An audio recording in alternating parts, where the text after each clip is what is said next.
Everyone. It's been a couple of days. I was at my oldest daughter's home, taking care of or waiting for them to get off the bus of my other two grandchildren. Oh, it was so much fun. I had like a mini vacation. So what did I do? Oh, look at my extra glasses. Uh, yeah, I laid around a lot. I did a little cleaning, this and that, and just totally enjoyed quiet time for most of the day. Uh, my younger granddaughter, not youngest, but younger granddaughter, she is 5, almost 6. Her birthday is this month. She's so excited. And she is, I see so much in myself. Yes, as that's, they're me older generation, and there is my children, and then here is the third generation. And I see so much in her of myself when I was her age, and I'm no doubt getting older it will be the same.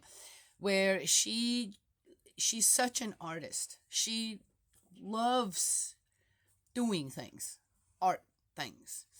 And she yesterday, day before yesterday, we were talking at dinner time when Daddy came home. My daughter is on a work trip, and she says, Daddy, I'm an artist. And I said, yes, you are. And it's just, ah, so true. And we made a Valentine's Day tree for Mom.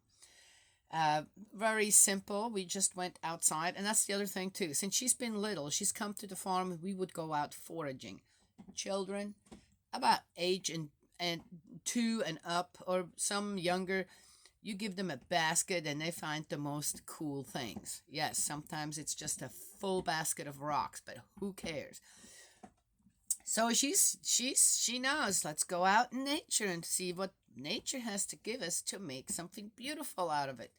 So we went out and got some sticks, just little branches, and I stuck them in if you have a vase, that's great. We couldn't find one, or rather, I wasn't sure which one I could use. My daughter's, so we just got a pot, and it had holes on the bottom, and the sticks just fit nicely in there. Then she had already collected some rocks. We used those to stabilize them. And then we just drew all kinds of things. She made chocolate bars. I made hearts.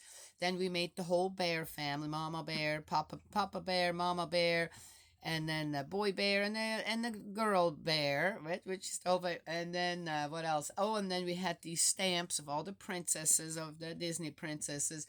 So we made stamps, and then we cut them out and we glued them on the tree, and the other stuff we hung. It was great. Loved it. Great project. Took us about an hour and a half to do that, just talking and doing. And then, sure enough, after that, she in the evening, she comes, Girls, you have another idea.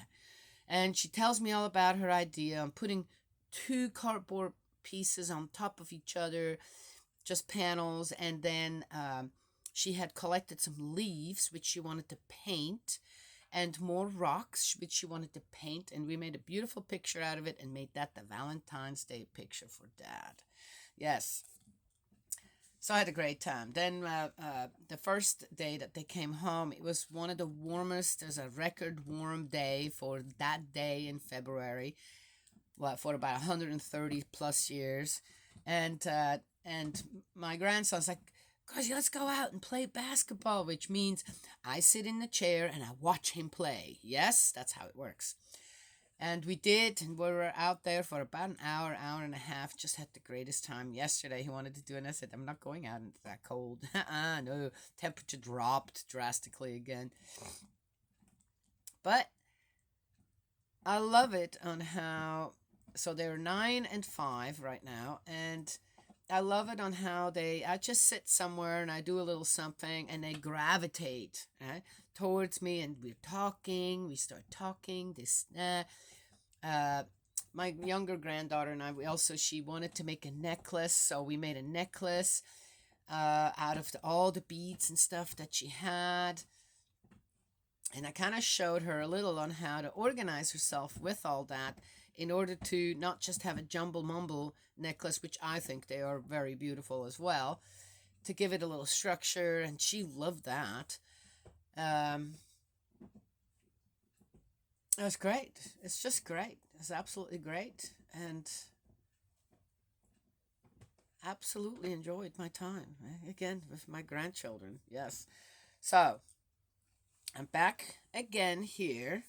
I have baby duty today, but we have wonderful news. My daughter got a new job, still at the same plant, same place, but uh, something that regulates is a little bit more regulated in time. Yes, more like a 9 to 5 job. Okay, 7 to 3, and and during the week, Monday through Friday. Now she has every weekend off, and I think it's going to be a lot better for everyone here.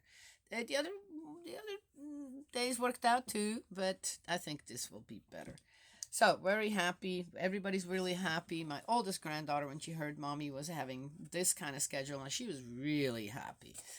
Yes, it's a long day, 12 hours with mom not around. Yes, even though she has some days off in the middle. So we'll see. But, oh, and of course, my daughter immediately says, Mom, I'm going to be cooking with you. I'm going, that's so great.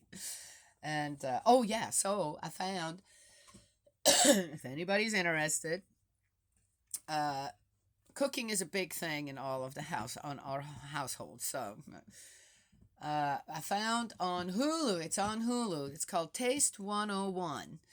And, they're wonderful videos. There's, different episodes. Wonderful video of how to make certain things. And it's very educational as well because it's giving different ways on different ingredients to use for that one particular thing that one wants to bake or cook, and on the difference that it will make and the best that they found. And I'm very excited about it. There is a few, I mean, every one of them, I'm going to do that. Oh, wow. Oh, that's what I did wrong. Oh, okay. Because it seems like I got a little loose end here. Even with the videos on YouTube, sometimes they're not letting you know something that then you go ahead and you make it and you're going, how did that not turn out exactly like that? I did everything exactly the way they said. And it's a simple thing of an ingredient that needs to be handled a little different. And in this 101, Taste 101, you get it all. It's fabulous. I love it. So, just saying. So let's get going here. We're in 140 in the book of Psalms, 141 and 142. Against the wicked. For the choir master, Psalm of David. Rescue me, Yahweh, from evil men. Protect me from violent men, whose heart is bent on malice. Day after day they harbor strife. Their tongues are barbed as a serpent's, viper's venom behind their lips. Keep me, Yahweh, from the clutches of the wicked. Protect me from violent men, who are bent on making me stumble, laying out snares where I walk, in their arrogance hiding pitfall and noose, so trap me as I pass. To trap me as I pass. I said to Yahweh, you are my God. Listen, Yahweh, to the sound of my prayer. Yahweh, my Lord, my saving strength, you shield my head when battle comes. Yahweh, do not grant the wicked their wishes. Do not let their plots succeed. Do not let my attackers prevail, but let them be overwhelmed by their own malice. May red-hot embers rain down on them. May they be flung into the mire once and for all. May the slanderer find no rest anywhere. May evil hunt down violent men implacably. May evil hunt down violent men implacably? Is that right? I know that Yahweh will give judgment for the wretched, justice for the needy. The upright shall praise your name, the honest dwell in your presence. It's interesting because I just had a small little conversation in one of the groups with someone where, thou shalt not kill. I go, well, that does not include, if you have to defend yourself, it's thou shalt not murder. I've had this conversation here with myself before, and others listening, where do you draw the line on that? First of all, I have to say for myself, if there are people out there whose need is so great to hurt other people, do hurt me first before you hurt someone else. That's a weird one to think of. It's weird to think like that. Well, if I'm protected, which I do believe I am protected, then that leaves what? Who open? Well, whoever is not protected, whoever does not believe in God. That's not the right way to think. Because if a person, and a person, again, who has the need to hurt people, passes me up, then where are they going to go? No doubt they're going to find a weaker object, which most likely then will be a child. All right, well then, okay, so I'm going to defend myself. Well, I'm not going to just let anybody just roll over me or this or that. I have intelligence to know, okay, how could I reach someone that has evil intentions or bad intentions, needy intentions that are not good towards me or any of my loved ones? I've come across several situations like that where I have to say, well, if I don't step in, if I just say, hey, well, I'm not a part of this, I'm going to run the other way because wickedness is happening over here, I'm going to run the other way, that's the way to goodness, per se. Or in a physical situation, oh, they're having an altercation, I'm going to stay away as far as I can. If I see that happen, I'm going, well, if I don't intervene, we're going to have dead people, hurt people, and then people going to jail. I've been in situations like that where, no, I did not run. I went and stopped it. Yes. How did I do it? In the belief that if I step in and just make one thing, little thing different in this situation, it might come out okay. The really bad thing, the escalation of the situation could be stopped. I'm just saying, is it going to work like that every time? Well, obviously it hasn't. Many innocent people have to give their lives to the ones who have such great need to hurt others. Yes? So, if I'm going by this psalm, then I'm going to have to draw a line between bad people and good people. Well, then what's all the witnessing about God and Christ? Am I going to witness to the ones already know all that? Or am I supposed to do that with the ones that, yes? Oh, but I'm just going to do it with the ones who are non-believers, but they're good people. Again, is that the solution, to ask God to just, hey, I'm protected, and God will take care of all the bad out there that is going to come my way. I do feel I'm protected. Yes, but when God sends me something my way where I full well know, now you can't just look away.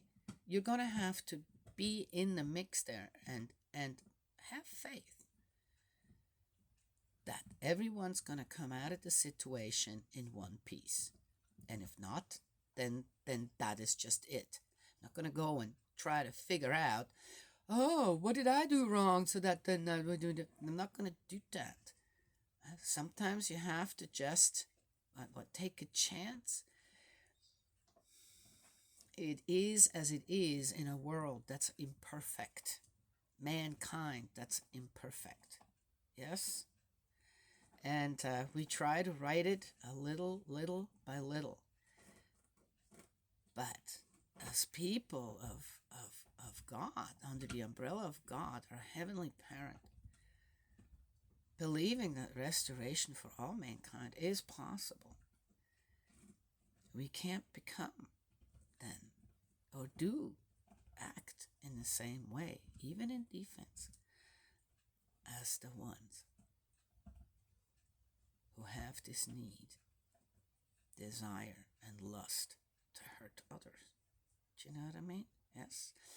And I think one thing where that starts the earliest, even with children, is bullying. Yes, you got to step in when you think. Even when you just think, I'm not sure, then go and ask, what are you doing right now? Are you bullying someone? Yes.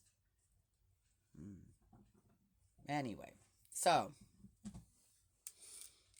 that's a very selfish psalm here, in my opinion. Yes? Yeah. I then was asked by the other person, so you're just going to let someone come and hurt your family, this, that, and then I said, well,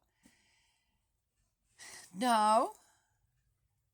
I'm going to try my best, but not by hurting someone back. Not going to do that. Because then at the end it says, I know that Yahweh will give judgment for the wretched. Makes me just as wretched. Then, yes, then I'm in that mix as well. Well, okay, I'm going to live not that long here. Neither will any of my descendants. A long time over in spirit world. So, I would rather prep properly for that. Yes, and that means what? Anywho, so Psalm 141. That is, and I'm talking about that and in, say, in your personal life and your family's extended family. Sometimes it has to come down to it when you are out there trying to wrestle good people away from, yes, children, from traffic, being trafficked, this, where, well, we tried every which way not to put someone down. But, yeah, is that a little different? Well, again, it's an easier way to do that. I talked about that video where one guy who was a trafficker of children, especially girls, wanted to be stopped. But again, well, anyway, I talked about that a long time ago. So, anywho, so, but for some people, the psalm might be just what they need to continue doing what they want or feel right about defending themselves, even if they have to take someone's life because they feel they're on the side of goodness. Well, are you really? Psalm 141, again, if there was a war, nobody would show up for it. Now, guess what? Okay. Against the attractions of evil. Well, there you go. Now we get, that's all. Don't be attracted by evil to do evil as evil does to you. Yeah? Okay. Well, let's see what this one says. Psalm of David. Yahweh, I'm calling. Hurry to me. Listen to my voice when I call to you. May my prayer be like incense in your presence, my uplifted hands like the evening sacrifice. David, God's not your servant. Yahweh, mount a guard over my mouth, a guard at the door of my lips. Check any impulse to speak evil, to share the foul deeds of evildoers. I shall not sample their delights. May the upright correct me with a friend's rebuke. But the wicked shall never anoint my head with oil, for that would make me party to their crimes. They are delivered into the power of the rock, their judge, those who took pleasure in hearing me say, like a shattered millstone on the ground, our bones are scattered at the mouth of Sheol. To you, Yahweh, I turn my eyes. In you I take refuge. Do not leave me unprotected. Save me from the traps that are set for me, the snares of evildoers. Let the wicked fall each into his own net while I pass on my way. The only thing I want to say to this is, so the wicked, the evildoers, who are they? Who ensnares us in doing what to whom? Is it really the wicked ones and the evildoers, or the ones that we feel are on our side who say, yeah, but you know what? You can't murder anyone, but if you have to, you get to kill them. Someone's mom, dad, son, daughter, grandpa, grandma, brother, sister, aunt, uncle, cousins. I'm just asking. So isn't it not, or should we not be more aware of the people around us telling us, no, you can't do this, but you can do that if you come across? To me, that's the ones I need to watch out for. Yes? Misery loves company. Or one way to excuse one's actions is, or even words, is when everyone else is doing, you get everyone else to do it around you as well. Yes? Just saying. Psalm 142, prayer in persecution. Psalm of David. Oh, okay, if I remember, I will. When he was in the cave, prayer. To Yahweh I cry out with my plea. To Yahweh I cry out with entreaty. I pour out my worry in his presence. Come in. Are you off? Oh, it's you. Hey, can I drop her off? Yes, bring her in here. Just take her out and bring her over here. I'm almost done here. Take her out of the... Yeah, uh-huh. And hand her right here. The little one. Daddy had to go to work early.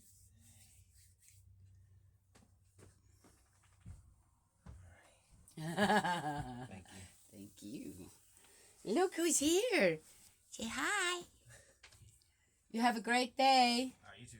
Bye. Look. She has grown, hasn't she? Where did Daddy go? Say bye, Daddy.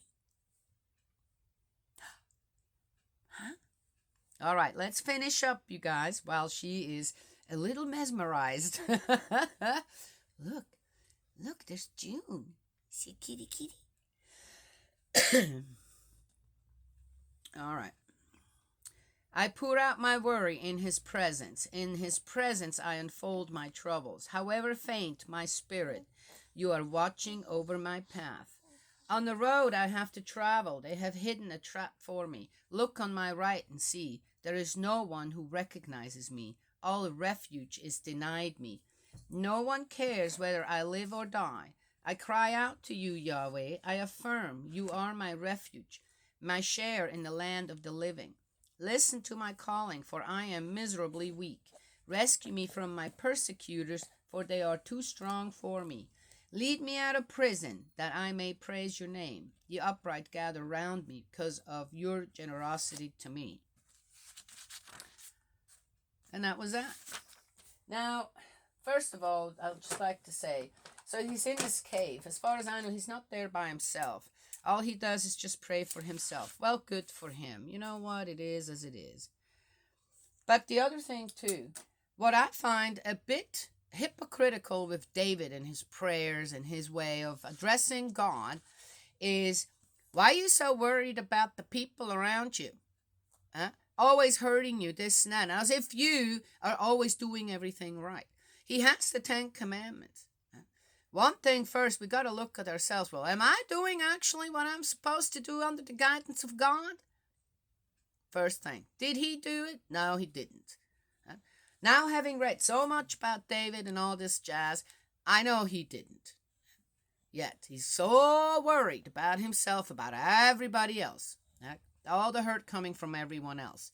What about the rest of his people? As far as I know, when he was in that cave, he was already what? A king? Or he was the king and then he was chased off? Oh, no, Saul. Okay, all right. Just saying, right? Yes. Well, anyway, I have a little one to take care of here now. And what are we going to do? We got to go clean the kitchen. Huh? Yes? What are we going to do? What are we going to do? What are we going to do? Huh? Yes? Say bye-bye. All righty. That's it. Guess I talked enough. She came just in time. Look, who is that? Who is that?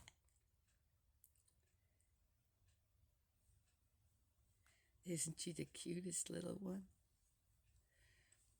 You are the cutest. You are. Yes, your Grotty loves you so much. All righty. May Heavenly Parent bless and protect you, guide you, brace you with love.